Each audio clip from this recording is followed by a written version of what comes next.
to the Philly Phest lineup interviews. I'm your host, Jay Whistle, and today I'm joined by a young, talented artist. He's all the way from New Jersey. He came down to Philly to, just show love to the community. As I stated, he's a talented artist. When it comes to the pen, he's gifted at writing. I'd like to introduce Lorenzo. My guy. Hello, everybody. How we doing? What's up, bro? I'm good, man. How you doing, man? I'm good, man. That's dope. As I stated earlier in the intro, you're from Jersey, right? Just give us a little bit about your background. Where do you feel like your music influence came from, and what kind of contributed to it? So I'm from Howell, New Jersey. It's the 732, like I was telling you. Yeah. I definitely gained a lot of inspiration growing up just from listening to music with my family. Right. Like I said, writing down like Eminem lyrics and rapping them in the mirror, dancing, redoing the music videos to Michael Jackson. Yeah. But I gained a lot of inspiration with like creativity as a whole from my brother, because he started making beats when he was my age. Yeah. And I was like in the 5th grade, 6th grade, so I would go downstairs and start freestyling, and eventually we started to just have fun and record myself. Yeah. You know what I mean? So it started off from the basement. Yeah, I feel like that's dope too, because it gives that raw emotion. It comes directly from the soul when you're doing it out of love. With somebody that you love too. So that's sure. really dope. I know earlier you were telling me you like jazz and you draw a lot of inspiration, and I feel like a lot of people know this, but a lot of people don't know that. I don't know. I'm a big advocate that a lot of music started in Philly, like a lot of jazz. Like obviously New York, Harlem has jazz, but Philadelphia, I feel like, was risen on the soulful jazz sound. So how does that how do you implement jazz into your music today? That's a really good question, actually. Yeah. So I want to start producing my own beats. So I feel like when I get into that aspect of creating as a whole, it's definitely gonna propel or catapult me in a certain direction. But at the moment, just the emotion I try to give in some songs, especially with this mixtape that I'm about to drop. It's called the Becoming tape.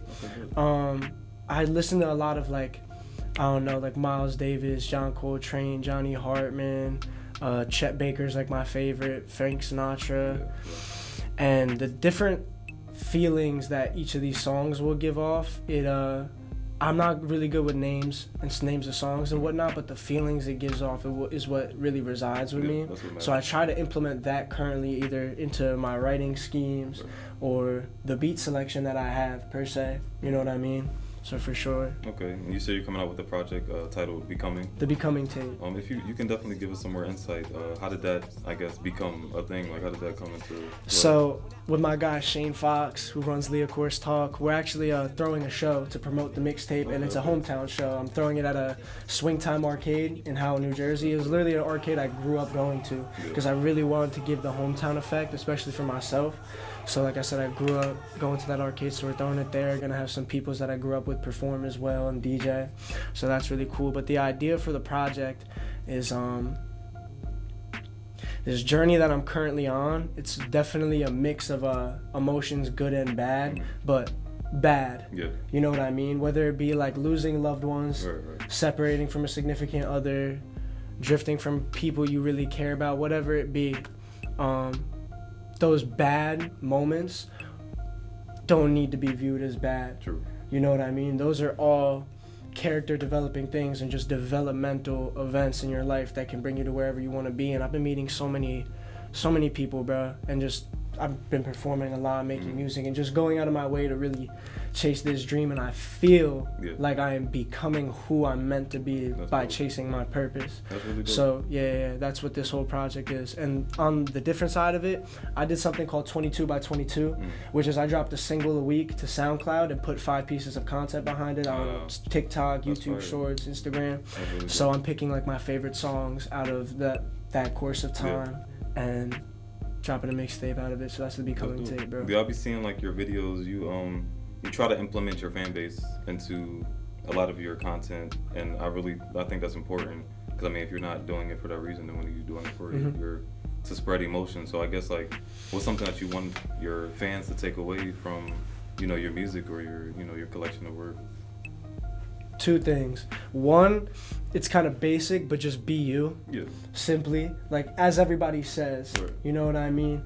But it doesn't matter what people think, bro. where I'm coming from, nobody really raps. All the people I grew up with, like, all look at me crazy because I'm doing what I do. And I love that. Yeah. I love to be the outsider, bro.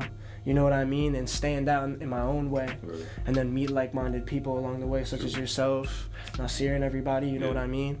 But, and I am is something I've been living by within the past year. I've been promoting that on my platforms as well. And I gained it from like a religious aspect. In Exodus 3:14, God said to Moses, I am. And there was no form of ifs, ands, buts, or coulds. Right. It was just I am. True. So the way that I've been trying to move is, I used to, like I said, I kind of was discouraged by the idea of being a rapper due to what I was surrounded by growing up. Nobody wanted to rap. Like, I was the only, you know what I mean? So I used to be surrounded by and fill myself with a lot of cannots. I wish I could do that. Yeah. This, and that, and the third. Right. And giving myself reason for why I can't be something. But putting I am before everything and absorbing it into my identity has really helped me as a person and the individual just be even happy with everything. Yeah. You know what I mean? That's definitely something I would put out there for you, anybody. Right. You know what I mean? That's one thing you should definitely be yourself and be proud of who you are, bro. Absolutely, bro. That's really what we're trying to capture here at Philly Fest. We're trying to just create a space for anybody to be themselves and connect with, like you said, like-minded people.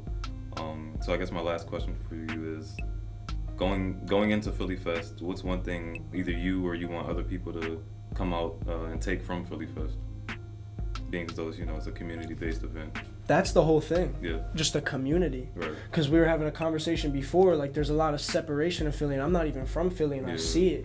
You know what I mean? Yeah, that's crazy. I think that's the main thing, bro. Even though I'm not from Philly, I would love to be a person that shows like this is still a community, even in the whole tri-state area. Because throughout Philly, New Jersey, and New York, there is a lot of separation, bro. It's like, oh, you're from New York, you're from Jersey, you know what I mean?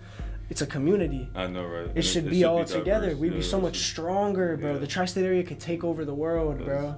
The whole country, you feel me? We have a lot of talent coming from here, bro. We do, man. Yeah. And I'm just trying to bring this to the forefront, man. And you are? Yeah. And I definitely appreciate you being a part of it. I'm grateful to be here, bro. Very blessed to be here. Catch us at Philly Fest on August 23rd. Come on. I appreciate you, We're Lorenzo. there. Thank you for Nice stopping by, talking to man. you, bro. You too. For sure.